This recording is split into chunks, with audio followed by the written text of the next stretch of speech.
You're listening to Civic Media. You can tune into any of our live shows on any radio station across the state with the Civic Media app. Find us in your phone's app store and listen anytime, anywhere.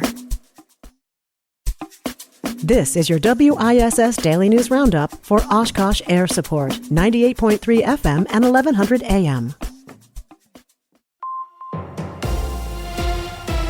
For 98.3 and 96.5 WISS News, I'm Lisa Hale.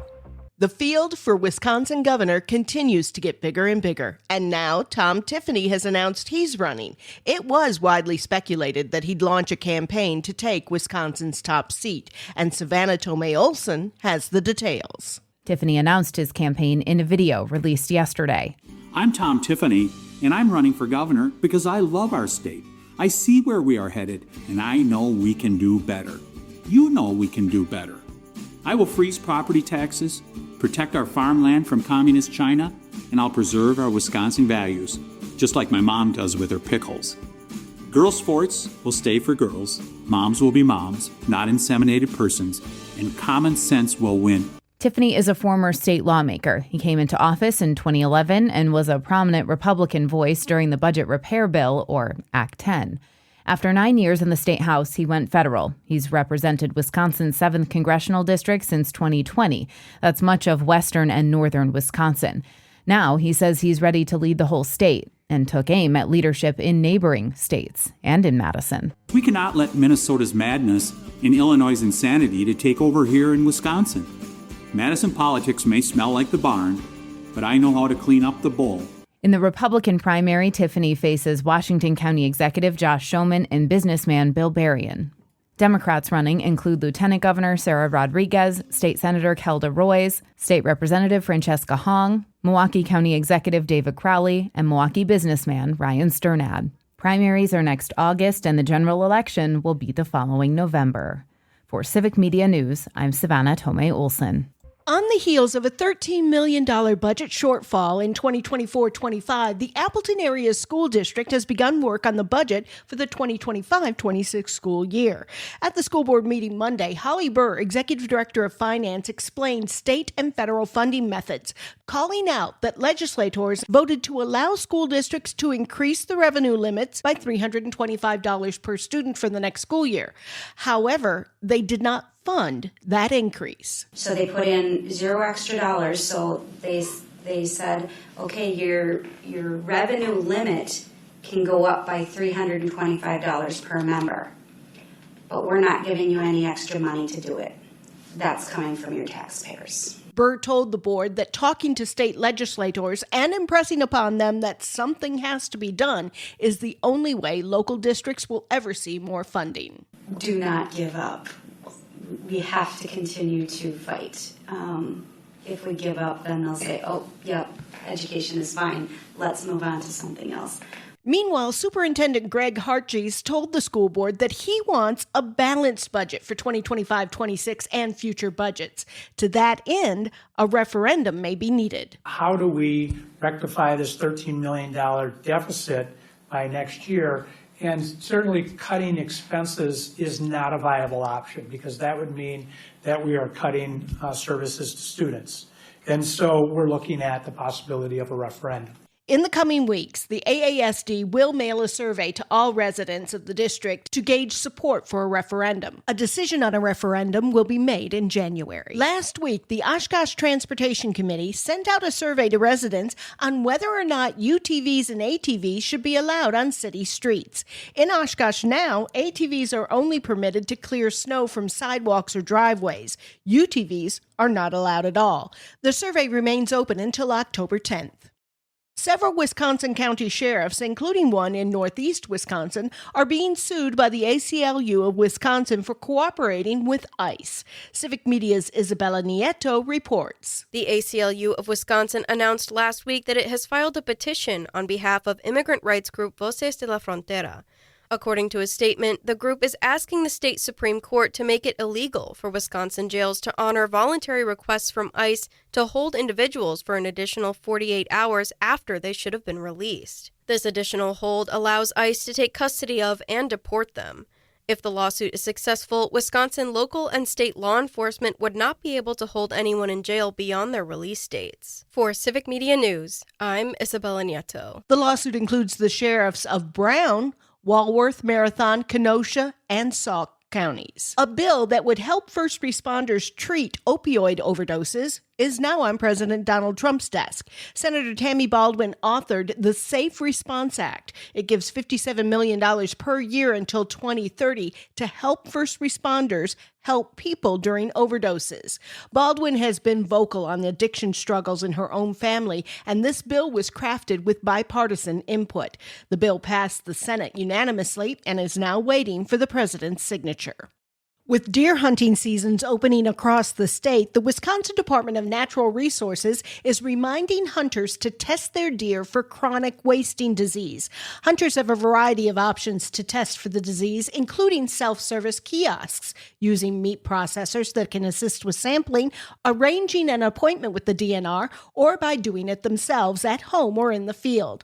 Hunters should also be aware of counties with baiting and feeding bans that have been triggered by positive chronic wasting disease tests. Speaking of chronic wasting disease, a pair of Democratic state lawmakers have introduced a package of legislation seeking to combat the spread of chronic wasting disease. As hunting season begins to open across the state, State Senator Jeff Smith and State Representative Jenna Jacobson introduced 3 bills to provide additional funding for deer testing, chronic wasting disease research, carcass disposal sites, and an education campaign. Since the disease was first detected in Wisconsin in 2002, over 8,300 deer have tested positive for chronic wasting disease across 60 counties. It may seem like a fall or Halloween season cliche, but health officials are advising residents to keep an eye out for bats searching for new homes as temperatures begin to drop.